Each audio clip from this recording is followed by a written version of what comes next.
Hello, I hope you're doing well today. My name is Think Revenge. If you find these stories meaningful, you're welcome to subscribe and stay with me for more. Which city are you watching from? You can share it in the comments. Now let me tell you what happened. I never planned to tell this story out loud.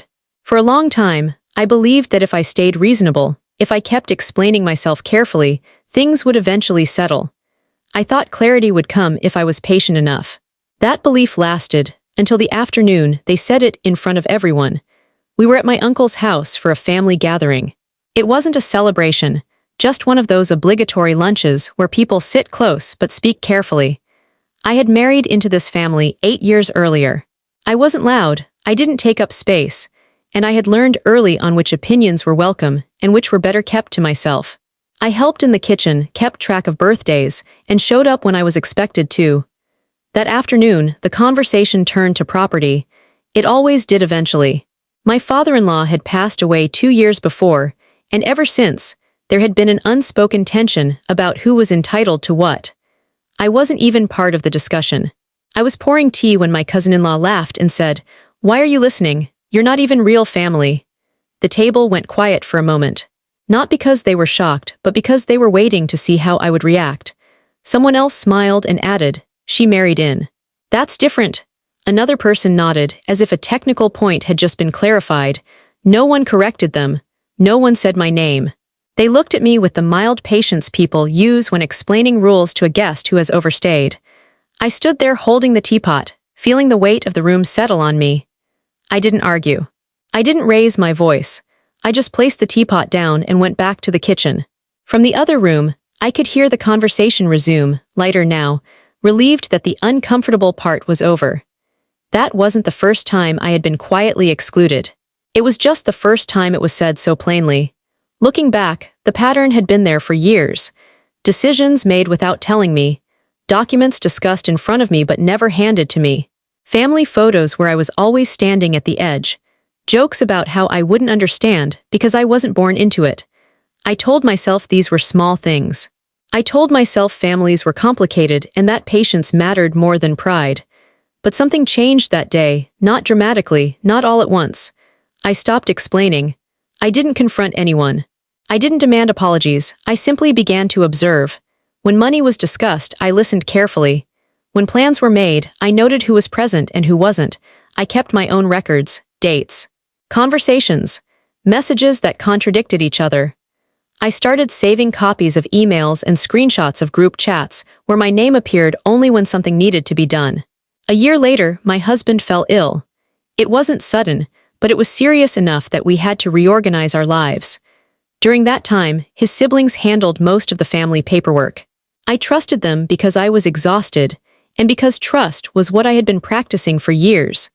Then a letter arrived from a lawyer I had never met. It was addressed to my husband, but I opened it because he was resting. The letter referenced a family trust, one I had heard mentioned in passing but never explained.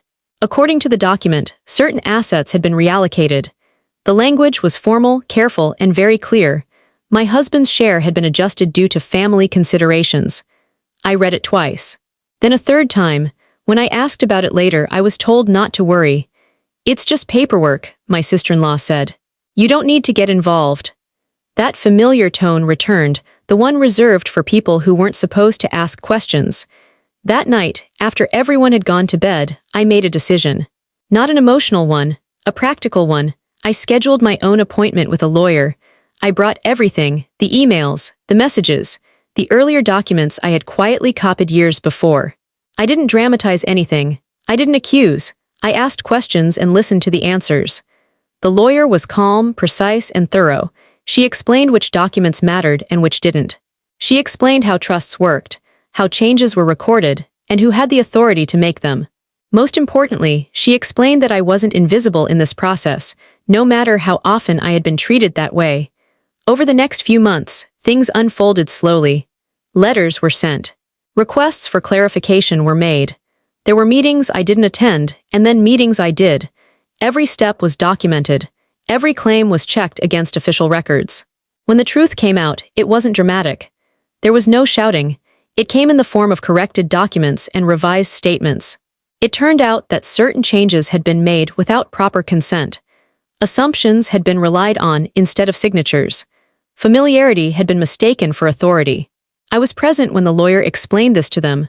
I sat quietly, hands folded, listening as procedures were outlined and timelines clarified. No one looked at me directly at first. Then they did. Afterward, there were attempts to talk. Explanations offered too late. Someone said they hadn't meant it personally. Someone else said families say things they don't mean. I listened politely. I didn't argue. I didn't explain how long I had been here or how much I had contributed. I didn't list the years or the sacrifices. I simply said that going forward, all communication would be through our respective lawyers. The silence that followed wasn't heavy. It was clean. These days, my life is quieter. I attend fewer gatherings. I keep my boundaries clear and my records organized.